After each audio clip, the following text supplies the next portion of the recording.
Olá pessoal, sejam bem-vindos ao canal. Nesse vídeo nós começaremos a programação em C++.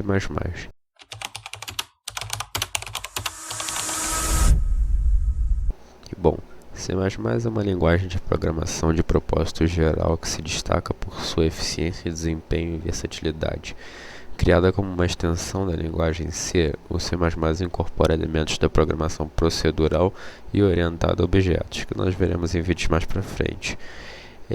O tornando uma escolha poderosa para uma variedade de aplicações. Quando é mais indicado usar C++ em comparação a outras linguagens? Bom, basicamente, quando o desempenho e a eficiência são críticos e quando se necessita de um controle próximo do hardware, como, por exemplo, jogos, sistemas operacionais, motores gráficos, sistemas embarcados, drivers.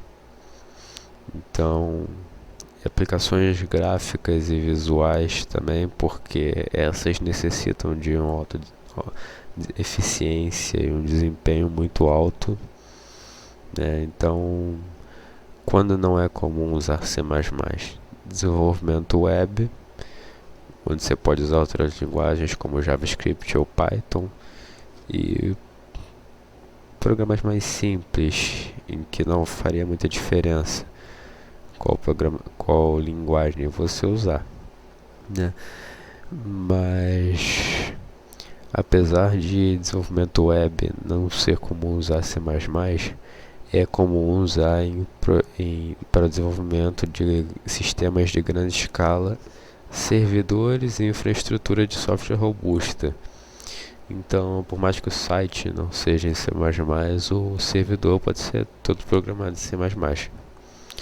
Alguns softwares famosos desenvolvidos com C++ incluem o Microsoft Windows, né, esse sistema operacional, Adobe Photoshop, o navegador Firefox e motores de jogos como o Unreal Engine.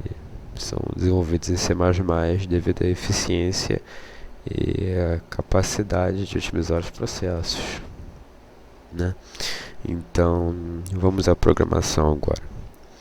Eu vou usar aqui nesse vídeo o Visual Studio 2019, que eu já tenho instalado. É bem simples a instalação, você pode pesquisar aí direto no site oficial, clicar para baixar e ele vai te dando passo a passo do que você tem que fazer para instalar. Então vamos abrir aqui.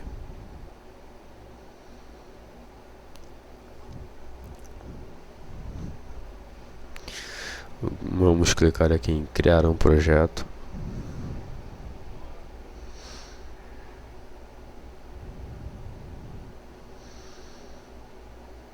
E aqui no projeto nós temos que escolher um modelo de projeto.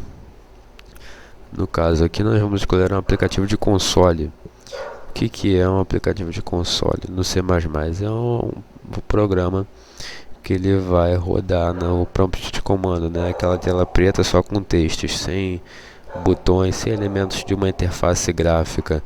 Apesar do C++ ser muito usado para interface gráfica, porque ele é poderosíssimo para isso devido ao desempenho, nós começaremos sem interface gráfica para aprender os conceitos básicos da linguagem e depois passaremos a desenvolver também com interface gráfica, o caminho comum para iniciar. Então nós clicamos aqui em aplicativo de console, próximo, escolhemos o nome do projeto. Aí vocês dão o nome que vocês quiserem aí, né? Eu vou colocar aqui nessa pasta. Escolher um nome, escolher um local e clique em criar.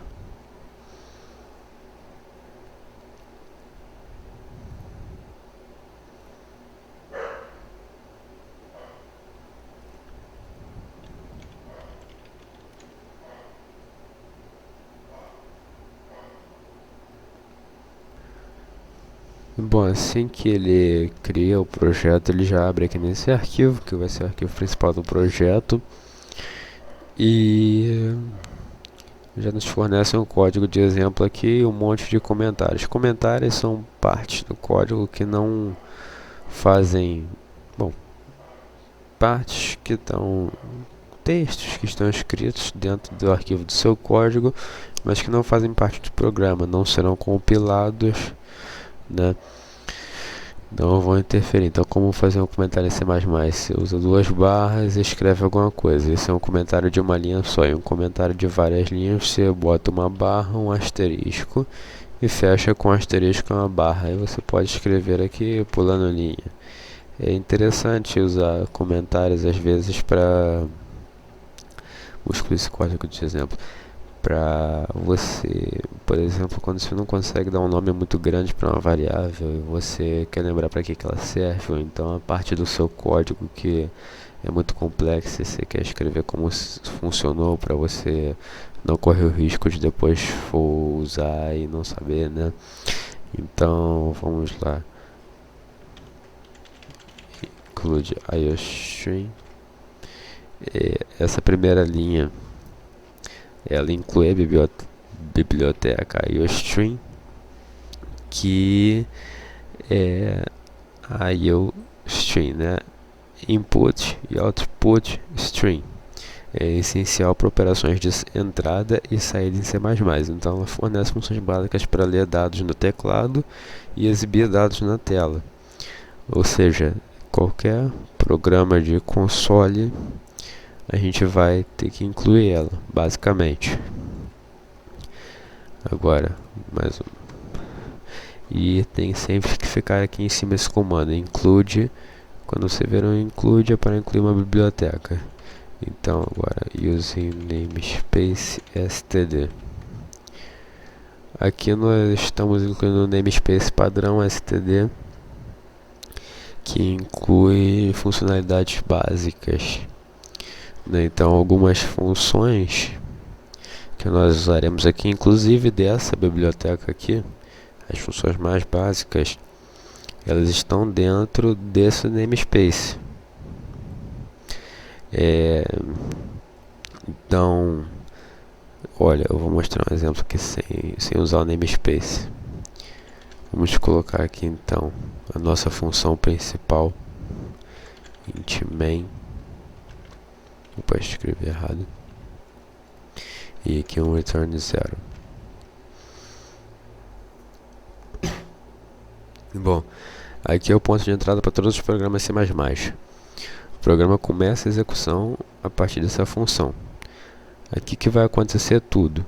Essa palavra-chave int antes de main indica que essa função é do tipo inteiro. Ela vai retornar um valor inteiro, né? Main é o nome da função. Tem que ser main, tá? Vai sempre ser main a função principal. Se não tiver a função main, vai dar erro de compilação no seu programa, a menos que não seja um programa de console. Não, perdão, falei errado. Até se não for, tem que ter a função main, tá? Então, perdão.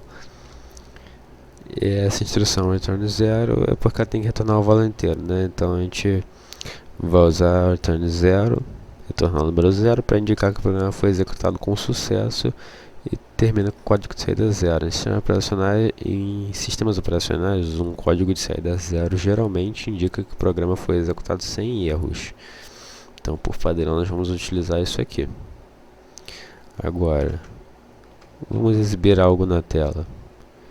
Cout menos menos, menor menor, né? Abre aspas, algum texto. E nós podemos simplesmente colocar um ponto e vírgula, ou nós podemos colocar endl. Out, saída. Endl, endline, é o fim da linha. Então ele escreve isso numa linha e pula para a próxima linha. Então se nós colocarmos mais algum cout aqui embaixo com outro texto, ele vai aparecer na linha de baixo e não do lado. Se nós tirarmos o endl, ele apareceria do lado. Nós podemos também, para pular a linha, alternativamente ao endl, usar aqui dentro dos parênteses barra n, com essa barra aqui invertida, tá? Agora no Cout aqui, se eu perceber, ele está marcado com vermelho. Por quê? Porque ele está dentro daquele namespace std. Então nós temos que, toda vez que for usar uma função que está naquele namespace, fazer referência a ele. Então colocar std, dois pontos, nome da função, para poder usar. Então vai ficar meio chato toda vez que a gente for escrever cout, endl, cin é de entrada, nós vamos ver ainda. Então, para facilitar isso aqui, a gente não tem que escrever isso toda vez que for usar um cout. A gente usa aqui, ó, using namespace std, para indicar o programa que a gente está usando esse espaço de nomes, né, esse namespace, e então que essas funções são dele, menos que a gente especifique que seja de outro. Então vamos aqui a definição das variáveis. Int, variáveis do tipo inteiro. Então int inteiro. Temos também float e double, né? Int guarda um número inteiro, float e double guarda números de ponto flutuante, números com vírgula, né? Só que no caso aqui a gente usa ponto, né? Tipo, escreve assim, né? Então, nós para definir aqui a gente usa o tipo da variável, o nome com letra minúscula. Então, float num, temos também double num, double também é de ponto flutuante. O que muda é a precisão. Float tem uma precisão de aproximadamente 7 dígitos, né, de casas decimais, e double maior, com uma precisão maior, com cerca de 15 dígitos. Além disso, double ocupa maior espaço na memória, então ele consegue armazenar números maiores do que float. Tem casos que nós usamos double devido ao tamanho do número e a precisão necessária, e tem casos que usaremos float porque em casos que sabemos que não vamos precisar de todo o espaço e precisão ocupado pelo double, a gente usa float para evitar usar um tipo que ocupe mais memória, né? Então, deixa eu apagar aqui. Temos também o tipo char, que é o de caractere. Antes, para a gente definir o valor int inteiro, a gente escreve igual a 10. Fecha com ponto e vírgula, sempre fechar com ponto e vírgula, tá? Só assim, depois de chave aqui que a gente não vai usar. Aqui dentro, qualquer linha, basicamente vai fechar com ponto e vírgula, a menos que abra uma chave, que nem essa função aqui. Então, a gente define assim, né? Se fosse aqui um float ou um double, a gente poderia usar assim, para garantir que seja, né? Dá para colocar um F aqui, dá para colocar um F aqui antes também. Bota a chave assim, né? Acho que no float é mais comum. Às vezes no float faz algo assim. Eu não lembro muito bem como é que é esse F, mas ele também não é necessário. Então, temos também variável do tipo char, que armazenam caracteres, né? Pode ser um caractere ou podem ser vários. Quer dizer, na verdade, ele armazena um caractere só. Nós podemos armazenar vários por meio de um vetor, né? Então, char caractere igual a, por exemplo. Aí nós, quando é um caractere só, nós colocamos entre aspas simples, tá? Nós poderemos ter também um vetor de caracteres. Então eu teria que colocar aqui a vírgula b assim. E aqui dentro nós poderemos definir o tamanho do vetor, a quantidade de elementos, né? Bom, um vetor, só para deixar bem claro, basicamente são vários itens, né? É uma variável só que vai guardar vários itens. Então, como naquele exemplo ali que tinha os caracteres A e B. A é um caractere, B é outro caractere, então seria um deles um char e outro char. Mas nós guardamos junto ali. Um vetor, um array também, que se diz. Então, vamos colocar aqui. Temos também o tipo string, tá? String guarda uma sequência de caracteres. Então, nós podemos ter aqui string texto igual a olá pessoal. Mas para usar, né, string aqui, muitas funções relacionadas ao tipo string. Nós podemos dar aqui include string na biblioteca string ou string.h. São bibliotecas com muitas funções para utilizar no tipo string. Mais para frente nós vemos isso mais detalhadamente nessas bibliotecas e manipulação de strings. Também a string está dentro da std, então se a gente não incluir isso no namespace, a gente teria que escrever assim, tá?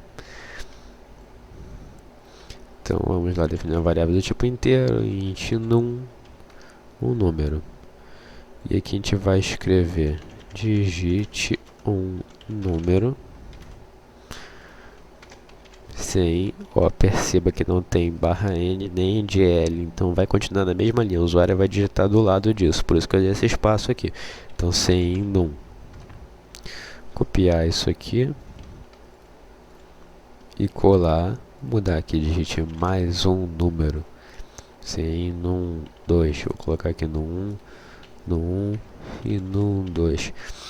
Perceba, eu posso fazer isso aqui para declarar mais de uma variável na mesma linha, tá? Então, em vez de escrever int num1 e int num2, eu posso escrever int num, vírgula num2, mesmo que eu defina a variável. Então, eu posso escrever num igual a 14, se eu definir o valor, né, vírgula num2. Vou estar definindo as duas variáveis normalmente.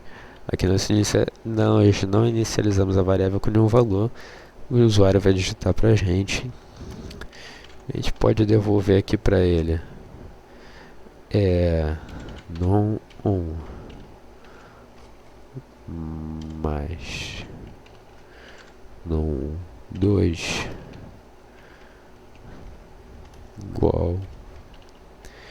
Então, para somar essas variáveis do tipo inteiro, a gente consegue fazer operações básicas com a soma, subtração, multiplicação, divisão. A gente consegue tirar a raiz quadrada também, mas a raiz quadrada, a função para tirar a raiz quadrada, por exemplo, está dentro de uma biblioteca aqui chamada math.h ou cmath, né?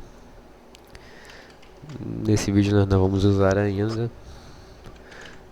Então a gente, para somar, é só escrever o operador aqui no seu teclado mais, né? Normalmente. Então, num1 mais num2 e o NDL.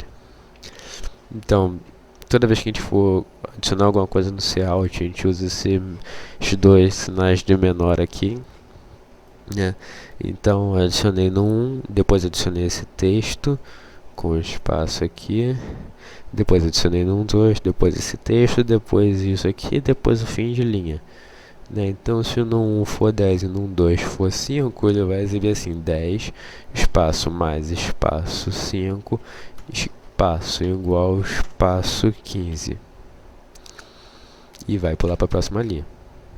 Sem esse ponto aqui, perdão. Entendeu? Então, vamos copiar isso aqui e colar. Então, vamos fazer subtração, multiplicação e divisão. Aqui é igual. Divisão. Vamos então executar de vez o programa para ver como é que fica. A gente pode clicar aqui em compilação, compilar a solução. Ou a gente pode usar Ctrl Shift B no teclado. Então a gente clica aqui em compilar a solução. Antes de compilar aqui nessa parte, a gente pode escolher aqui, vai ser debug ou release, né, a solução. Release geralmente é para quando você já vai lançar o programa, assim, a compilação que vai ser executado quando distribui o programa, né? E x86 ou x64 aqui depende da arquitetura do computador. No caso, meu computador é x64, né? É um computador de 64 bits e x86 é 32 bits, mas todo computador de 64 bits roda programa de computador de 32 bits. O contrário não se aplica, mas como funciona aqui, então a gente pode deixar no x86 mesmo, não vai ter problema nenhum. Geralmente, na verdade, 64 bits tem mais acesso de memória, então programas que exijam muito mais memória, a gente vai usar x64 ali. Se o computador de vocês for de 64 bits também, se não for, vai x86 mesmo. Mas tem casos que é necessário usar x64. Então aqui é nosso programa, ó, digite um número, nosso textinho aí. E aqui o espaço para a gente digitar. Então a gente digita aqui 10, digite mais um número, 5, 10 mais 5, 15, 10 menos 5, 5, 10 vezes 5, 50, 10 dividido por 5, 2, tudo certinho. Então, pessoal, por hoje é isso. Foi uma boa introdução aí ao C++, né? Nós vamos trazer muitos mais vídeos pela frente, explicando outras coisas do C++. Nós vamos aprofundar bastante no C++, que é uma linguagem muito boa de usar, assim, às vezes a terminologia que é a sintaxe pode deixar algumas pessoas perdidas, né, causar confusão. A sintaxe realmente é complicada, principalmente comparando com outras linguagens como Python, mas com o tempo, com a prática, você pega. E devido à versatilidade da linguagem, todo o poder dessa linguagem é interessante aprender. Principalmente isso dependendo do objetivo do programa que você deseja, dos programas que você deseja criar no futuro, né? Então, se você está começando a programação, tem que avaliar muito bem isso. Então, né, nos casos lá que nós vimos que C++ é indicado. Então, é isso. Muito obrigado pela atenção. Até o próximo vídeo.